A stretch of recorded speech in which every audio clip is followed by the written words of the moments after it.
para poder aprender, para poder informarnos de tu palabra, de tus grandezas, Señor, para poder educarnos en cada una de las cosas que nos pasan, Señor, hoy, Señor, para poder unir en comunidad, poder compartir entre hermanos, para poder sentir, Señor, eso que habla la palabra de Dios, que cuán bueno y cuán delicioso es ver a los hermanos juntos en armonía, Señor. Muchas gracias por la oportunidad que nos da de estar aquí para poder escuchar sobre ti, tus grandezas, tus misericordias, cada día, Señor. Gracias porque nos ayudas a seguir adelante. Dios, te pido por esas personas que aún no han llegado, por nuestros hermanos, Señor, te pido que los guardes, que les ayudes y que les des la fuerza para poder estar aquí hoy. Muchas gracias en el nombre de Jesús. Amén.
mi buen Jesús.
Grande en todo sentido, En primer lugar, porque a ellos les han sido confiados los oráculos de Dios.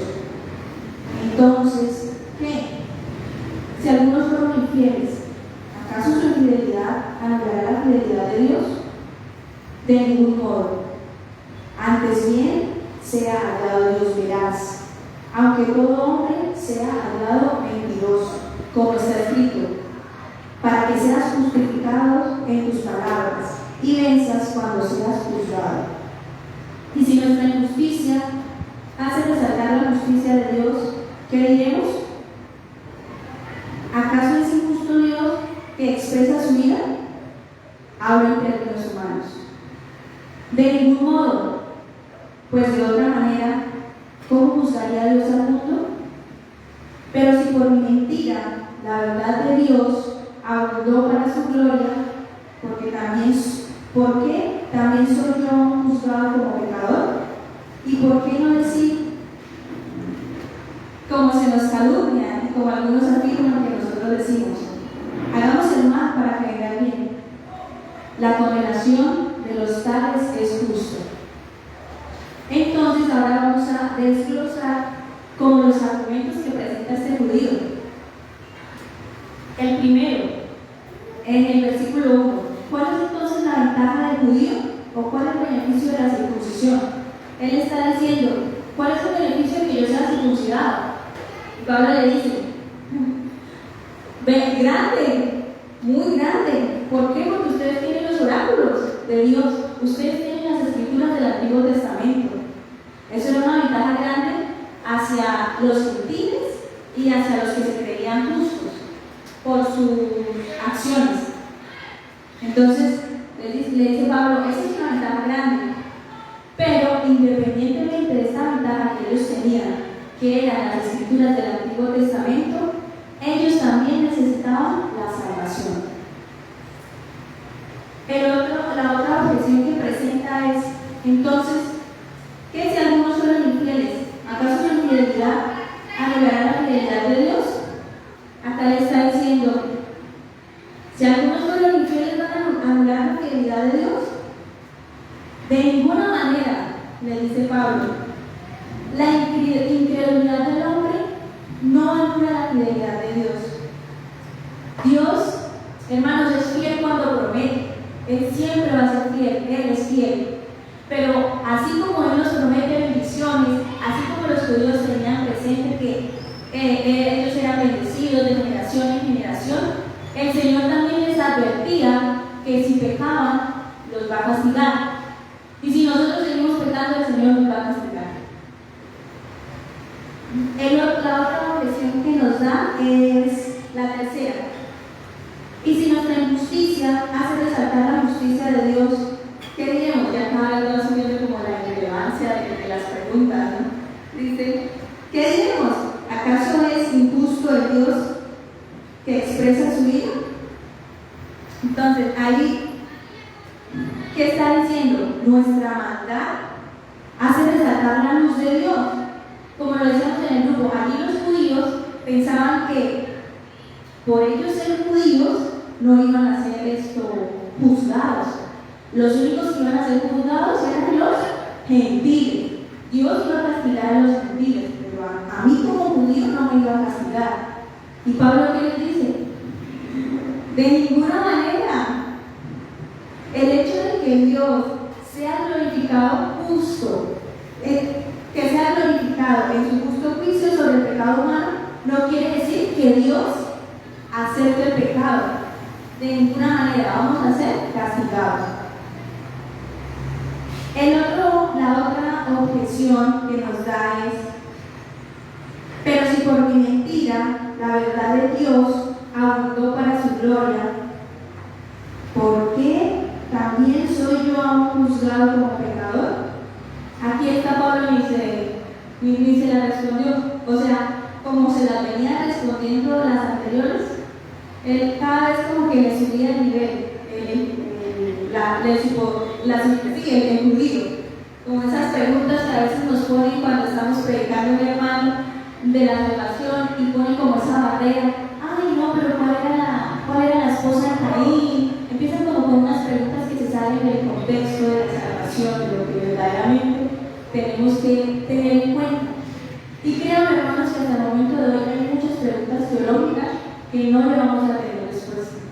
Pero Dios es tan claro cuando se trata de la salvación, solo por medio de Jesucristo. Nosotros vamos a ese tribunal, y si no es por medio de Jesucristo, vamos a ser declarados culpables.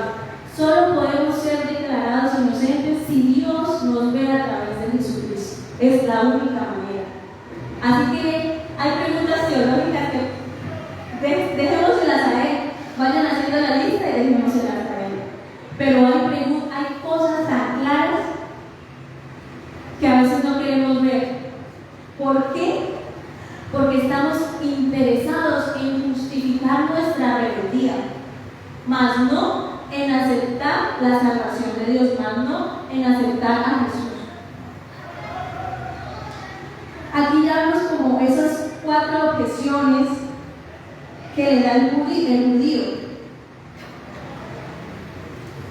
Y ya después vamos a lo que es el versículo 9 al 17, que pues acá ya son como los argumentos que le da Pablo a este judío.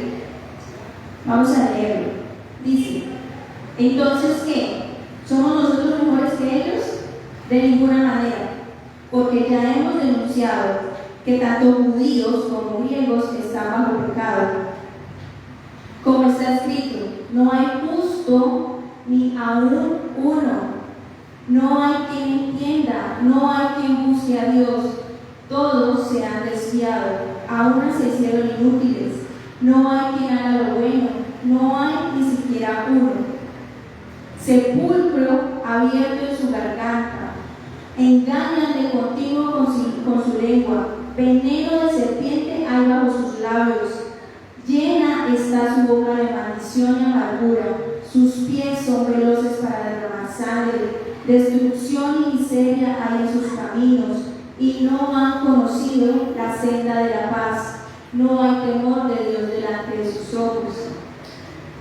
Acá Pablo está dando su argumento, nos está probando que no hay justo ni uno.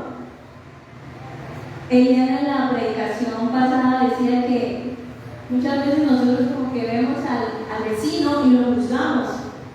Y como decíamos, porque nuestro estándar nos igualamos, nos comparamos, es con una persona que es peor que nosotros. Pero ese no puede ser nuestro estándar. Nuestro estándar es Cristo. Y nosotros a Cristo no le llegamos ni a los talones, hermanos. Entonces, no creamos que porque el chismoso, el que mata, o sea, nosotros no somos mejores, nosotros también somos pecadores. Todos estamos destituidos de la gloria de Dios. Si no es por medio de Cristo, si no vamos a Cristo, no vamos a poder ser declarados inocentes. Si seguimos en nuestro pecado, si seguimos en nuestra maldad, créanme que lo que nos viene es castigo. Dios cumple su palabra, así como cumple sus promesas, Él también cumple sus advertencias. Ahora le llamo.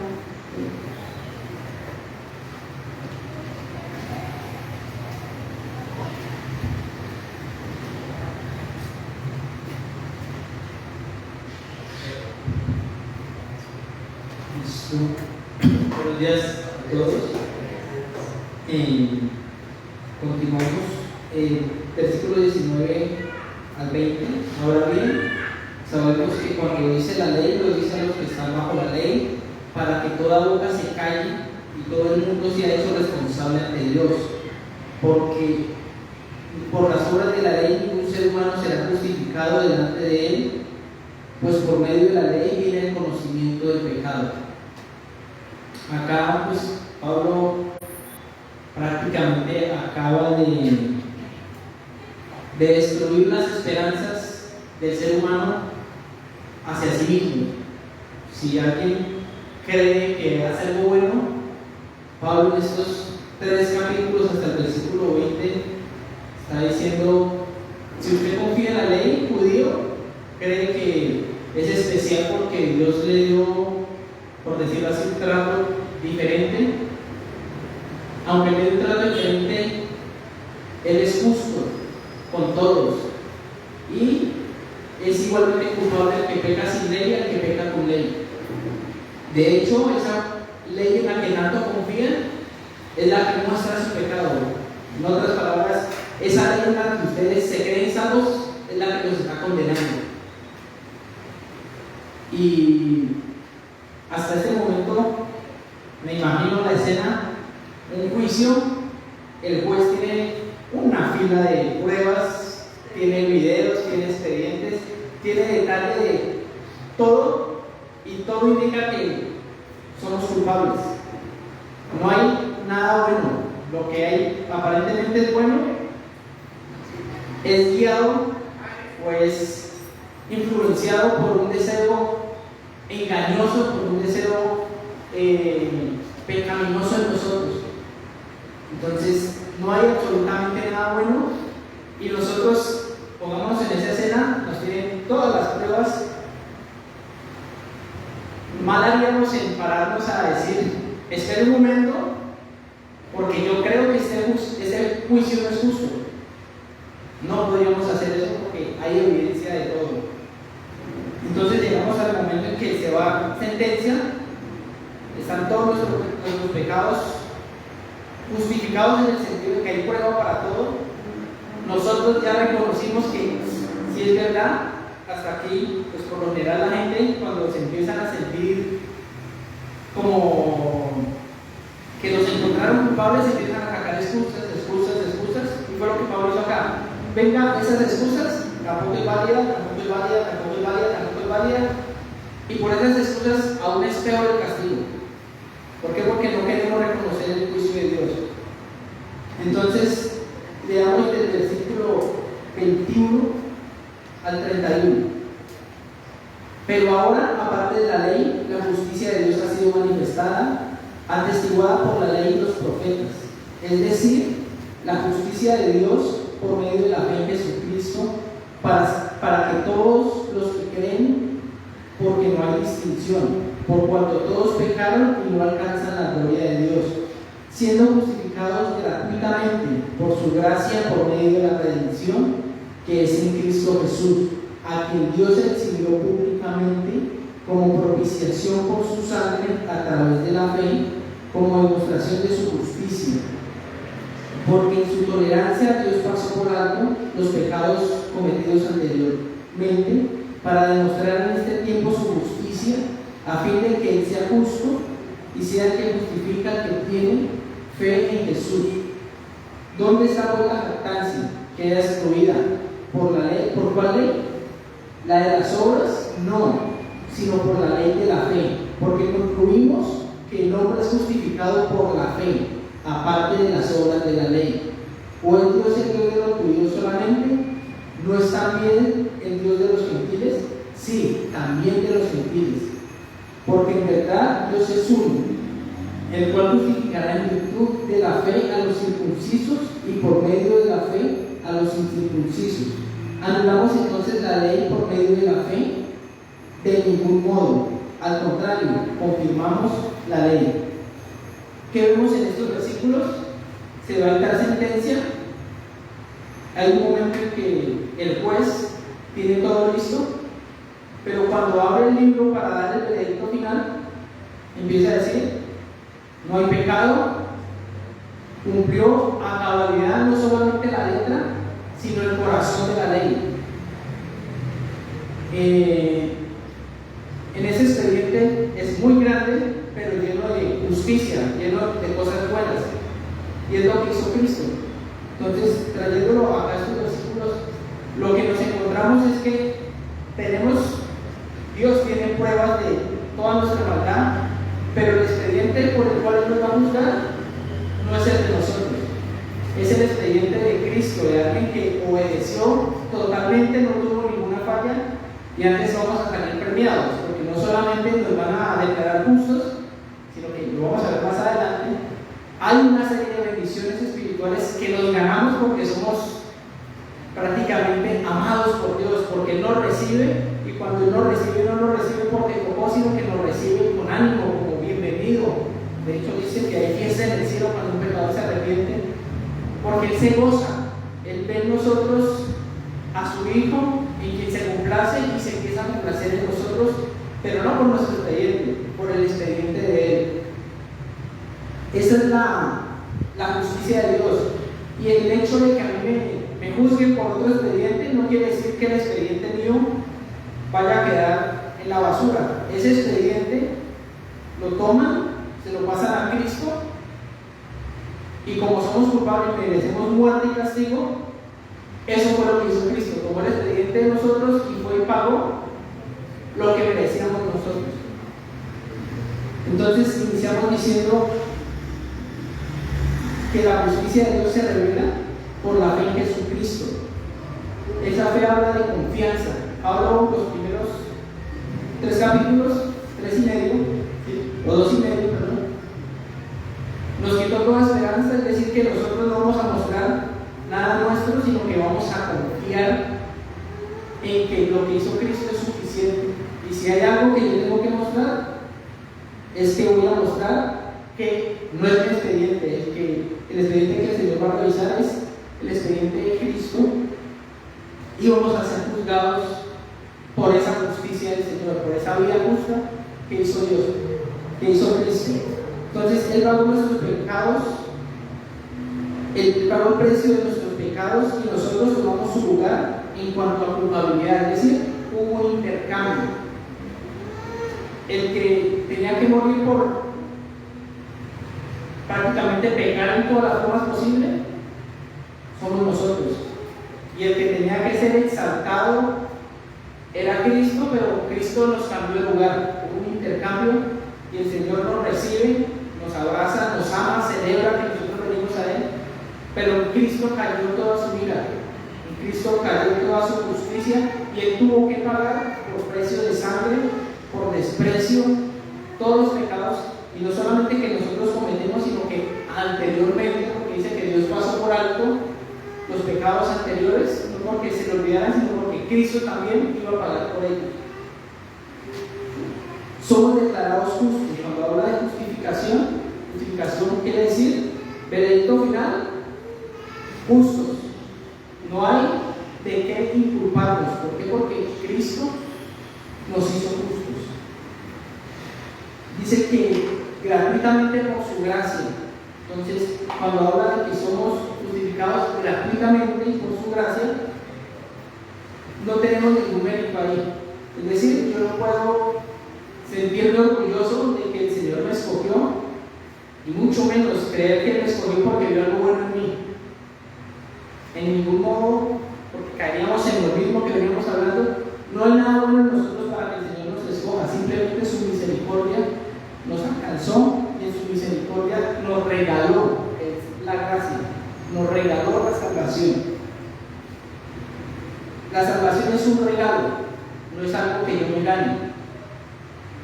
Y eso que nos regalan nos hace deudores, es decir, vamos a eternamente estar con una deuda que no vamos a poder pagar, y la deuda pues la tenemos con Cristo, y por eso se produce el deseo en nosotros de empezar a de alguna manera glorificar al Señor. Hay un deseo cuando alguien cree en el Señor de glorificar al Señor, de vivir para el Señor, no para sentirme bien, sino porque queremos glorificar a Dios, debemos gratitud, y esa es la gran diferencia en los que confían en sus obras a los que creen y empiezan a tener una transformación, porque su deseo es glorificar a Dios genuinamente.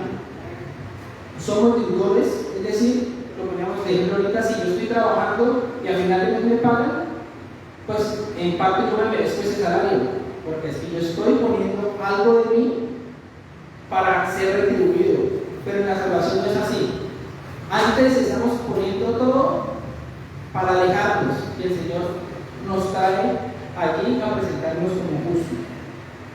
El hecho de que sea gratuita para nosotros no quiere decir que para Cristo también fue gratis. ¿Por qué? Porque siempre se necesitó que se pagara la propiciación, es decir, que la justicia de Dios, que exigía la muerte y el derramamiento de sangre, fuera satisfecha. Es decir, por eso habla aquí la propiciación. ¿Por qué? Porque Cristo satisfizo la justicia de Dios con su muerte, con su sufrimiento. Cristo lo que hizo fue dejar la deuda pagada.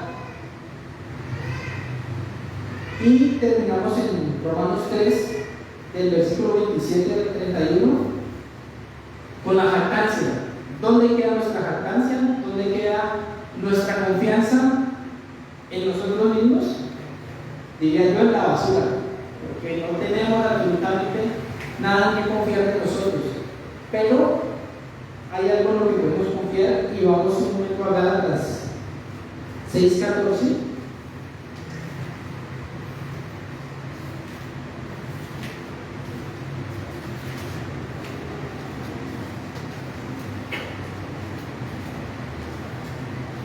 Dice, hablando Pablo, dice: pero jamás acontezca que yo me gloríe sino en la cruz de nuestro Señor Jesucristo, por el cual el mundo ha sido crucificado para mí y yo para el mundo.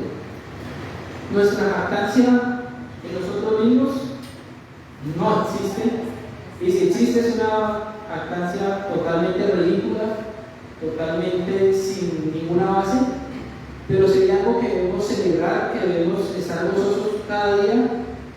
Como lo dice acá Pablo, si me voy a gloriar en algo, es la cruz de Cristo, y por eso que hizo por nosotros, el mundo prácticamente perdió el sentido, y ahora el sentido de nuestra vida es amar al Señor y vivir para Él. Aquí terminamos Romanos 3. Conclusión: abracémonos a esa verdad que el Señor muestra, a esa justicia, y pongámonos en el lugar del caso que estamos hablando, del expediente. Nos mostraron ese expediente, y ¿quién va a ser tan tonto de decir: no, yo creo que mi expediente es mejor que este? Prácticamente es lo que hace la gente cuando rechaza a Cristo. Está diciendo: ese expediente, pues, puede que a la gente le parezca bueno, pero yo creo que el mío es mejor. Pero si nosotros reconociendo que somos culpables, caeríamos de rodillas y diríamos: gracias, porque no merecía de ninguna manera recibir ese intercambio de justicia y ser justificado delante de Dios. Oremos. Señor, gracias por tu palabra, gracias porque nos miras con misericordia, Señor, misericordia que no merecemos, misericordia que día tras día quisiéramos con nuestras obras anular, pero tú eres fiel, Señor, y nuestra desobediencia y nuestra infidelidad no anula tu fidelidad, Señor. Gracias porque eres súper paciente, en gran manera eres paciente a pesar de la dureza de nuestro corazón, Señor. Hoy solamente queremos aferrarnos a Cristo y tener la confianza de que no depende de nosotros, no depende de algo que podamos hacer, no depende de algo que podamos lograr. Únicamente depende de Cristo, únicamente depende de su sacrificio, y teniendo esa confianza en su obra, tú transformas nuestra forma de pensar, Señor, nuestra forma de vivir, y queremos que sea hoy de nosotros. Queremos vivir para ti, para glorificarte, para imitarte, Señor. Gracias por tu palabra, gracias, Señor, en Cristo Jesús. Amén.